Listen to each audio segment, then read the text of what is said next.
আমাদের বাচ্চারা যে হিন্দি পারে না এরকম তো আপনি দূরবীন দিয়ে খুঁজে পাবেন না। আমারে আল্লাহ বাঁচাইছে, আমি হিন্দি পারি না, যেমন আমি কোনোদিন শেখারও চেষ্টা করিনি। আর এখন নতুন করে এসছে ওরা এখন ইংরেজিও পারে। আমি বহু বাচ্চারা দেখেছি দাদারা নানারা গল্প করে আমার স্মার্ট ইংরেজি বলে আমার নাতি কেমনে শিখছে? কার্টুন দেখে। কার্টুনে কি করা হয়? যারা কার্টুন নির্মাণ করে তাদের সংস্কৃতি কার্টুনে আছে, আপনি হয়তো জানেন না। যারা কার্টুন নির্মাণ করে তাদের সংস্কৃতি কি কার্টুন আছে। বোনেরা আছে, যেহেতু আমার বোন আপনারা, আমি বলছি আপনাদেরকে শেখার জন্য। কার্টুন দেখবেন এই যে এক কার্টুন, ছেলে কার্টুন মেয়ে কার্টুনে জড়িয়া ধরে, ও তো জড়িয়া ধরা যে হারাম এটা সে এই অনুভূতি তার থেকে চলে গেল। ও তো জড়িয়া ধরাটাকে মনে করলো যে এটাই হচ্ছে কালচার, এবং আরো অন্যান্য কিছু তো আছেই। তাইলে আমরা কার্টুন যে শেখাচ্ছি, কার্টুনের সাথে কি কালচার যাচ্ছে না? কার্টুনের সাথে কালচার যাচ্ছে, তো এই জন্য কার্টুন দেখা হারাম। আমি ফতোয়া বলে গেলাম, আপনারা এর পরে ভালো বিদগ্ধ এখানে মাদানি আছেন এবং অন্যান্য দিকে জিজ্ঞেস করবেন। যেই কার্টুনে ইসলামিক চরিত্র নাই, ক্যারেক্টার নাই, ওই কার্টুন দেখে হারাম। এটাও এক ধরনের সিনেমা, কিন্তু আপনি মনে করছেন না কার্টুন দেখে ইনোসেন্ট। ওর দিন কাটে কিভাবে? সারাদিন ইনোসেন্ট কার্টুন দেখে কাটে। আপনার বাচ্চাদেরকে কি আপনি সারাদিন বই পড়াতে শেখাইতে পারলেন না? ওর তো বইয়ের ক্লাসের যে বইগুলো আপনাদের, আমি তো এখন বললাম এখানে, আপনি যান আপনার বাচ্চাদেরকে বলেন তো ক্লাসের বইগুলোর নাম কি, বলুক তো। আচ্ছা, ছোটবেলা আমি যেমন আমার আম্মা যেটা করতো আমি দেখেছি, তাহলে আমি যখন ক্লাস 3-তে উঠবো বা 4-এ উঠবো বা 5-এ 6-এ উঠবো, তখন আম্মা আগেই বলে রাখতো ওই আরেক বাসায় বা আরেক ঘরের আরেক বাড়ির একটা ছেলে ওইখানে পড়তো, বলতো তোমার বইগুলো একটু সুন্দর করে রেখো, আমার ছেলের জন্য তোমার বইগুলো নেব। ছোটবেলায় নিতাম না আমরা? এখানে যারা একটু মুরব্বী আছেন তারা বলতে পারে। এখন আপনারা তো মডার্ন যুগের মানুষেরা অনেকটা বুঝতে পারবেন না, আমরা সেই আদি যুগের মানুষ, আমরা আরেকজনের বই আইনে পড়তাম, এবং শুধু কি আবার আমরাও রেখে দিতাম, এটা আবার বেচতাম আরেক দলের কাছে। এরকম 3-4 আর ওই সকল বইয়ের নামও মনে থাকতো। আমার মনে আছে আমি দাখিলে মানে এসএসসিতে যে বই পড়তাম, এরকম কিছু বই এখনো প্রিজার্ভে আছে। আর আপনাদের বাচ্চাদের কি? আপনাদের বাচ্চাদের বইয়ের নাম যদি বলতে পারে, আমি তো বললাম গিয়ে জিজ্ঞেস করুন এই বইয়ের নাম কি। আমরা মাদানী সাহেবকে জিজ্ঞেস করেন যে আমরা আমাদের বইয়ের লেখকের নাম জানতাম কি না? নাম জানতাম, কিন্তু আপনাদের বাচ্চারা বলুক তো বইয়ের লেখকের নাম কি। ওরা প্রতি বছর ওদেরকে নতুন বই কিনে দেওয়া লাগে, প্রতি বছরে নতুন বই কিনে দেওয়া লাগে। তার মানে প্রতি বছরই ওদের জীবনটা কি হচ্ছে? নতুন করে কোনো মূল্যবোধ তৈরি হচ্ছে না, কেবল এটা মুভ করছে, দৌড়াচ্ছে জীবন। কোনো কালচার নাই, কোনো মূল্যবোধ নাই, আজকে এটা কালকে ওটা পরশু ওইটা। এটা হচ্ছে গ্লাসের মধ্যে রাখার মতো। পানির কালার কি আর এটা বুঝতে পারতেছে না, কারণ গ্লাসের কালার কারণে কি কালার, পানির কালার কেবল চেঞ্জ হচ্ছে। বাচ্চাদের কালার প্রতি মুহূর্তে চেঞ্জ হচ্ছে, প্রতি মুহূর্তে। আপনি আপনার বাচ্চাকে কোন এক সময়, তুমি আমার বাচ্চা, তুমি আমার ছেলে, আমার পেট থেকে তুমি জন্ম নিয়েছিলে, আপনি অবাক হবেন, কিন্তু কাজটা আপনি করে ফেলেছেন। আপনিও তো বাবা, এখানে ভাইয়েরা বলবেন আমার বাপ দাদারও তো, আমার তো ভালো বংশ, আমার তো রক্ত ভালো, তুমি এরকম খারাপ হলো কিভাবে? রক্ত কিভাবে ভালো হয়? রক্ত কি ইনজেকশন দিয়ে মানে পার্মানেন্টলি দিয়ে দিয়েছিল? রক্ত তো প্রতি মুহূর্তে খারাপ হচ্ছে, রক্ত তো প্রতি মুহূর্তে দূষিত হচ্ছে। আমরা আমাদের সন্তানরা কিন্তু আমাদের জন্যে ওয়াসারাহুম, আমরা যে প্রভাব রেখে যাচ্ছি, আপনি ওদেরকে যা শেখাচ্ছেন ওরা তাদের পরবর্তী জেনারেশনকে তার চেয়ে খারাপটা শেখাবে। আপনি যা শেখাচ্ছেন 100 ভাগ ভালো শেখাতে পারবে না। যেমন আপনি বা আমি আমার বাপ দাদার কাছ থেকে, অথবা আমার মা, খালা, ফুফু, নানি, দাদি, তার কাছ থেকে সব ভালো নিতে পারি নাই, সব ভালো নিতে পারি। তাহলে এরপরে এরা কি শিখবে? এরা কি নেবে? এই নেয়ার, এই যে আপনি রেখে যাচ্ছেন না, আপনি শুধু মনে করছেন যে আপনি সন্তানদেরকে রেখে যাচ্ছেন, না, আপনি একটা 14 জেনারেশন তৈরি করে যাচ্ছেন। 14 জেনারেশন কিভাবে?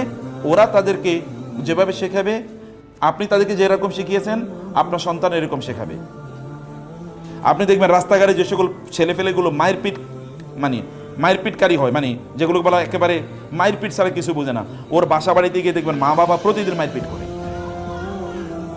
আমি যেহেতু আমি মানুষের জীবনী অনেক পড়েছি, আমি বহু মানুষের জীবনী দেখেছি যে তারা বলেছে আমরা এরকম মারপিট কেন করতাম, কারণ আমাদের বাপ মাদেরকে মারপিট করতে দেখেছি, মনে করছি মারপিটই বুঝি জীবনের একটা অংশ, পার্ট।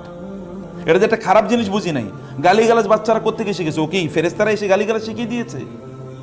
নাকি আপনার পেটে থাকা অবস্থায় বা বাবারা তাদের ঔরসে থাকা অবস্থায় গালিগালাজ শিখেছে? তা তো না। তাহলে বাসায় গালিগালাজের একটা কালচার ছিল, সেই কালচার থেকে ওরা গালিগালাজ শিখেছে। এবং ওরা তাদের সন্তানদেরকে কি বলবে? আপনি আপনার সন্তানকে অমকের বাচ্চা বললেন, ও তার সন্তানে তো অমকের বাচ্চা বলবে, মানে আরো কয়েক ডিগ্রি এগিয়ে যাবে।